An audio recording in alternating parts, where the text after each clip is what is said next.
आखिर क्यों? कैसे एक साधारण मूर्तिकार विक्रम ऐसी मूर्ति बना बैठा जो राजकुमारी चंद्रमुखी से अधिक सुंदर थी और जिसे देखते ही चंद्रमुखी की मां रानी कमला तक भय से कांप उठी? आखिर क्या था इस मूर्ति का रहस्य? जानने के लिए कहानी के अंत तक बने रहिए। केशवपुर राज्य के राजनगर नामक छोटे से गांव के बाजार में विक्रम नाम का मूर्तिकार अपनी कुछ मूर्तियां रखे हुए बैठा हुआ था। तब एक ग्राहक उसके पास आकर बोला, तुम्हारी दुकान पर रखी हुई मूर्तियां बता रही हैं कि तुम्हारा नाम ही विक्रम है। विक्रम ने उत्तर दिया, आप सही कह रहे हैं, मेरा नाम ही विक्रम है। ग्राहक ने मुस्कुराते हुए कहा, समझ गया भैया, लगता है तुम ही वह प्रसिद्ध मूर्तिकार हो जिसके बारे में केशवपुर राज्य का हर व्यक्ति बात करता है। विक्रम ने विनम्रता से जवाब दिया, ऐसा नहीं है भैया, मैं तो बस अपना काम अच्छी तरह से करता हूं, लोग तो बस मेरी प्रशंसा ऐसे ही करते हैं। विक्रम की बात सुनकर ग्राहक मुस्कुराते हुए विक्रम के हाथों की बनाई हुई एक सुंदर मूर्ति को देखता हुआ बोला, मुझे यह मूर्ति बहुत ज्यादा पसंद है। दरअसल मैं हरियालीपुर गांव का रहने वाला हूं। हमारे गांव में जमींदार की बेटी की शादी है और जमींदार को एक मूर्ति भेंट करना चाहता हूं। इस मूर्ति के दाम कितने लोगे? विक्रम ने कहा, वैसे तो यह मूर्ति मैं 200 स्वर्ण मुद्राओं में बेचना चाहता था, परंतु तुम दूसरे गांव से मूर्ति खरीदने के लिए केवल मेरे ही पास आए हो, इसलिए मैं इस मूर्ति को तुम्हें 100 स्वर्ण मुद्रा में दे दूंगा। विक्रम की बात सुनकर ग्राहक ने 100 स्वर्ण मुद्राओं की पोटली विक्रम को पकड़ा दी और मूर्ति लेकर वहां से चला गया। शाम को विक्रम अपने घर लौटा और 100 स्वर्ण मुद्राएं अपनी 20 वर्षीय बहन जानवी को देता हुआ बोला, यह लो जानवी, इन स्वर्ण मुद्राओं को तिजोरी में रख देना। जानवी 100 स्वर्ण मुद्राएं लेकर तिजोरी में रखने के लिए चली गई। तभी वहां पर विक्रम के गांव का मुखिया पहुंचा। मुखिया को देखकर विक्रम बोला, अरे मुखिया जी, आप अभी शाम के समय सब कुछ ठीक तो है? मुखिया ने जवाब दिया, हाँ विक्रम, तुम्हारी प्रार्थना से सब कुशल मंगल है। यहां से गुजर रहा था तो सोचा तुमसे मिलता चलूं। विक्रम ने कहा, बहुत अच्छा किया मुखिया जी। मुखिया बोले, विक्रम, तुम्हारी प्रसिद्धि दिन बदन बढ़ती जा रही है। तुम्हें शायद अंदाजा भी नहीं है कि कुछ दिनों पहले मैं किशनपुर राज्य गया था और किशनपुर राज्य में भी तुम्हारी मूर्ति के किस्से सुनाई दे रहे थे। मैं तो आश्चर्य में पड़ गया, लेकिन आश्चर्य के साथ साथ मुझे बहुत प्रसन्नता भी हुई, क्योंकि तुम्हारी वजह से इस गांव का नाम भी प्रसिद्ध हो रहा है। तभी वहां पर विक्रम की बहन जानवी आ पहुंची और मुस्कुराते हुए मुखिया की ओर देखकर बोली, मेरे भैया, मूर्ति बनाते ही इतनी अच्छी है कि कोई भी उस मूर्ति की तारीफ किए बगैर नहीं रहता। मुखिया ने कहा, तुम सही कहती हो जानवी, अब वह दिन दूर नहीं जब विक्रम की मूर्ति बनाने के चर्चे महल तक में पहुंचेंगे। इतना बोलकर मुखिया विक्रम की ओर देखकर बोले, लेकिन अब तुम्हें सावधान रहना होगा विक्रम। मुखिया की बात सुनकर विक्रम बुरी तरह से चौंकता हुआ बोला, सावधान? लेकिन किससे मुखिया जी? मुखिया ने बताया, हमारे ही गांव में रहने वाले वीरू मूर्तिकार से। विक्रम, तुम नहीं जानते कि वीरू तुमसे अंदर ही अंदर कितना जलता है। सच तो यह है कि उसके हाथों की बनाई हुई मूर्ति कोई नहीं खरीदता और ना ही कोई उसकी कारीगरी की प्रशंसा करता है। विक्रम ने कहा, वीरू को मुझसे जलना नहीं चाहिए मुखिया जी। यह सच है कि उसके हाथों के बनाए मूर्ति कम बिकती है, लेकिन उतना ही सच यह भी है कि वीरू बहुत कुशल कारीगर है और वह अच्छी मूर्तियां बनाता है। मुखिया ने चेतावनी दी, विक्रम, जिस तरह से वीरू तुम्हें क्रोध भरी निगाहों से देखता है, मुझे डर है कि कहीं वह तुम्हारे खिलाफ कोई षड्यंत्र ना रचते, इसलिए तुम मुझसे सावधान रहना। मैं केवल यही बताने के लिए तुम्हें यहां तक आया था। इतना बोलकर मुखिया वहां से चला गया। अगले दिन विक्रम अपने घर से मूर्तियां लेकर अपने गांव के बाजार में चला गया। तभी वहां पर वीरू आ पहुंचा। वीरू विक्रम की ओर देखकर बोला, कैसे हो विक्रम? विक्रम ने जवाब दिया, मैं तो सही हूं वीरू, तुम बताओ तुम कैसे हो? वीरू ने कटाक्ष किया, तुम्हारे होते हुए मैं कैसा हो सकता हूं विक्रम? जब तक तुम्हारी किस्मत के सितारे बुलंद हैं, तब तक मेरी किस्मत के सितारे गर्दिश में ही रहेंगे। विक्रम ने समझाते हुए कहा, देखो वीरू, मैं जानता हूं कि तुम एक कुशल कारीगर हो और बहुत मेहनत से मूर्तियां बनाकर तैयार करते हो और तुम्हारी इतनी मेहनत करने के बावजूद भी तुम्हारी मूर्तियां नहीं बिकती। परंतु विश्वास रखो, मैं हमेशा तुम्हारे लिए प्रार्थना करता हूं और मुझे विश्वास है कि तुम्हारी मूर्तियां भी एक दिन मेरी मूर्तियों से ज्यादा बिकेंगी। वीरू ने गुस्से से कहा, यह सब कहने और सुनने की बात है विक्रम। मेरे सामने ज्यादा अच्छे बनने का ढोंग मत करो।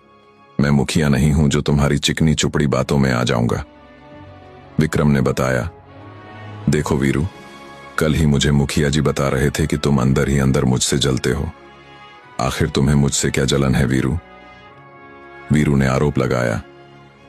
देखो विक्रम, मैं तुमसे अच्छी मूर्तियां बनाता हूं और तुमसे अच्छा और कुशल कारीगर हूं, लेकिन उसके बावजूद भी मेरी मूर्तियां नहीं बिकती क्योंकि तुमने मुझे बदनाम कर रखा है।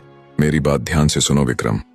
मुझे सूचना मिली है कि कल राजा अजय की पुत्री राजकुमारी चंद्रमुखी मंत्री रघुनाथ के साथ इस गांव में तुमसे मिलने के लिए आ रही है। तुम्हारी प्रसिद्धि के चर्चे अब महल तक में गूंज रहे हैं, लेकिन मैं चुप नहीं बैठूंगा। मैं राजकुमारी चंद्रमुखी के सामने साबित कर दूंगा कि मैं तुमसे कुशल और बेहतर मूर्तियां बना सकता हूं। इतना बोलकर वीरू वहां से चला गया। शाम को विक्रम अपने घर की ओर जाने लगा। विक्रम अपने गांव में पहुंचा ही था कि तभी रास्ते में उसे गांव का मुखिया मिल गया। मुखिया विक्रम की ओर देखकर बोला, अच्छा हुआ विक्रम, तुम मुझे यहां पर मिल गए। मैं तुमसे ही मिलने तुम्हारे घर पर आ रहा था। विक्रम ने पूछा, क्या हुआ मुखिया जी? मुखिया ने बताया, विक्रम, कल राजा अजय की इकलौती पुत्री चंद्रमुखी अपने मंत्री रघुनाथ के साथ तुमसे मिलने के लिए आ रही है। राजकुमारी चंद्रमुखी अपनी स्वयं की मूर्ति बनवाना चाहती है। विक्रम ने कहा, हाँ मुखिया जी, आज प्रातःकाल ही मुझे वीरू ने इस बारे में बताया था।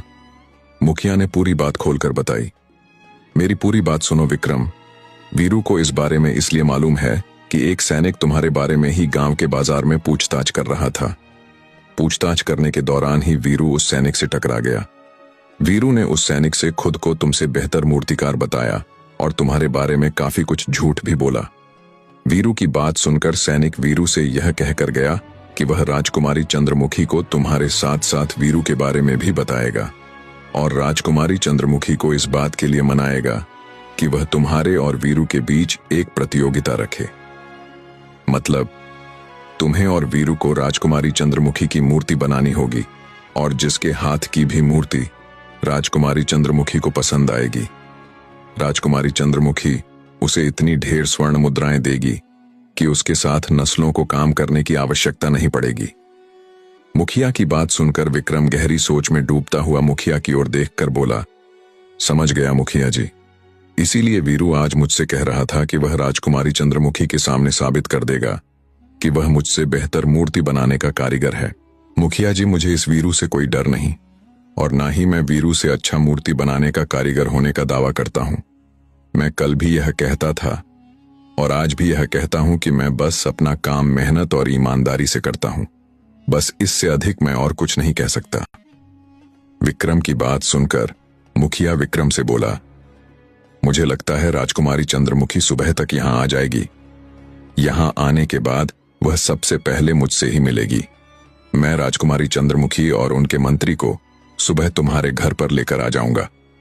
इतना कहकर मुखिया वहां से चला गया और विक्रम अपने घर लौट आया।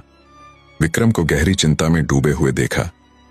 उसकी बहन जानवी उससे बोली, क्या हुआ भैया, आज आपके चेहरे पर यह चिंता की लकीरें क्यों झलक रही हैं? विक्रम अपनी बहन को सारी घटना बताते हुए बोला, कल राजकुमारी चंद्रमुखी अपने मंत्री के साथ हमारे घर पर आएंगी। जानवी ने उत्साह से कहा, चिंता मत कीजिए भैया, चिंता तो वीरू को करने की आवश्यकता है।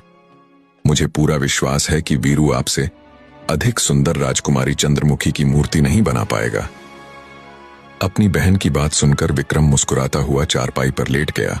अगली सुबह विक्रम सोकर उठा ही था कि तभी उसके घर की कुंडी कोई जोर जोर से खटखटाने लगा। विक्रम तुरंत अपने घर से बाहर चला गया। बाहर आकर विक्रम ने देखा कि उसके दरवाजे पर मुखिया राजकुमारी चंद्रमुखी और मंत्री रघुनाथ खड़े हुए थे। राजकुमारी चंद्रमुखी विक्रम की ओर देखकर बोली, तो तुम ही हो विक्रम, एक विचित्र कुशल मूर्तिकार जिसकी प्रशंसा राज्य में घूमते हुए महल तक जा पहुंची। विक्रम ने विनम्रता से कहा, प्रशंसा के लिए आपका बहुत बहुत धन्यवाद राजकुमारी। राजकुमारी ने कहा, असली प्रशंसा तो मैं तुम्हारी तब करूंगी जब तुम प्रतियोगिता में जीत जाओगे। राजकुमारी चंद्रमुखी की बात सुनकर विक्रम और मुखिया राजकुमारी चंद्रमुखी को सवालिया नजरों से देखने लगे। राजकुमारी उन दोनों की ओर देखकर बोली, मैं जानती हूं तुम्हारे मन में यही प्रश्न चल रहा होगा कि किस बात की प्रतियोगिता। दरअसल मेरे सैनिक ने मुझे बताया, इसी गांव में वीरू नाम का एक और मूर्तिकार रहता है जिसका दावा है कि वह तुमसे बेहतर मूर्तियां बनाता है। राजकुमारी चंद्रमुखी ने इतना कहा ही था कि तभी वहां पर वीरू भी आ पहुंचा। राजकुमारी चंद्रमुखी वीरू को देखकर बोली, क्या तुम तैयार हो? वीरू ने आत्मविश्वास से कहा, हां राजकुमारी, मैं तैयार हूं। कुछ ही देर में विक्रम, मुखिया राजकुमारी चंद्रमुखी, मंत्री रघुनाथ और 2 सैनिक एक बगीचे में खड़े हुए थे। राजकुमारी चंद्रमुखी एक वृक्ष के नीचे बैठी हुई थी। विक्रम और वीरू राजकुमारी चंद्रमुखी को देखते हुए उसकी मूर्ति बनाने में मग्न थे। कुछ ही देर में वीरू और विक्रम ने सुंदर मूर्ति बनाकर तैयार कर दी। राजकुमारी चंद्रमुखी मंत्री रघुनाथ के साथ धीरे धीरे कदमों से दोनों मूर्तियों के पास चली। राजकुमारी चंद्रमुखी वीरू के हाथ की बनी हुई मूर्ति को देखकर प्रसन्न होती हुई वीरू से बोली, तुमने तो बिल्कुल हूबहू मेरी ही जैसी दिखने वाली मूर्ति तैयार कर दी। ऐसा लगता है जैसे कि मैं आईने में अपना ही देख रही हूं। राजकुमारी के मुंह से अपनी प्रशंसा सुनकर वीरू का मन गदगद हो उठा। वीरू के हाथ की बनाई हुई मूर्ति को देखने के बाद राजकुमारी चंद्रमुखी विक्रम की बनाई हुई मूर्ति की ओर देखने लगी, मगर जैसे ही राजकुमारी चंद्रमुखी की नजर विक्रम की बनाई हुई मूर्ति पर पड़ी, राजकुमारी चंद्रमुखी की आंखें आश्चर्य से फटी के फटी रह गईं। उसके चेहरे पर क्रोध झलकने लगा। राजकुमारी चंद्रमुखी विक्रम से बोली, तुमने यह किसकी मूर्ति बना दी? क्या यह मूर्ति तुम्हें मेरे जैसी दिखती है? विक्रम ने जैसे ही उस मूर्ति को देखा, वह बुरी तरह से चौंक पड़ा, क्योंकि विक्रम ने जो मूर्ति बनाई थी वह राजकुमारी चंद्रमुखी की नहीं बल्कि किसी और स्त्री की थी। विक्रम राजकुमारी चंद्रमुखी की ओर देखकर आश्चर्य से बोला, विश्वास कीजिए राजकुमारी, मैंने तो आपकी मूर्ति बनाई थी। यह कैसे बन गई मुझे नहीं पता। तभी एक गांव का व्यक्ति जो कि वहां से गुजर रहा था वहां आ पहुंचा और विक्रम की बनाई हुई उस मूर्ति को देखकर बोला, यह मूर्ति तो बहुत सुंदर है, इसकी सुंदरता के आगे राजकुमारी की सुंदरता कुछ भी नहीं। इतना कहकर वह व्यक्ति वहां से चला गया। अपने सामने दूसरी स्त्री की सुंदरता की प्रशंसा सुनकर राजकुमारी चंद्रमुखी क्रोधित होती हुई मंत्री रघुनाथ से बोली, मंत्री जी, विक्रम को इसी समय बंदी बनवा लिया जाए। इसने मेरी सुंदरता का अपमान किया है। इसने ऐसी हरकत जानबूझकर की है। यह मूर्तिकार अपने आप को समझता क्या है? विक्रम ने सफाई दी, नहीं राजकुमारी, मेरी बात का विश्वास कीजिए, मुझे नहीं पता यह मूर्ति कैसे बन गई। तभी वीरू कुटिल मुस्कान से राजकुमारी चंद्रमुखी से बोला, राजकुमारी यह झूठ बोल रहा है, इसने ऐसा जानबूझकर किया है। मंत्री रघुनाथ अपने दोनों सैनिकों से बोला, देखते क्या हो, विक्रम को बंदी बना लो और इसे कारागार में बंद कर दो। बने रहें।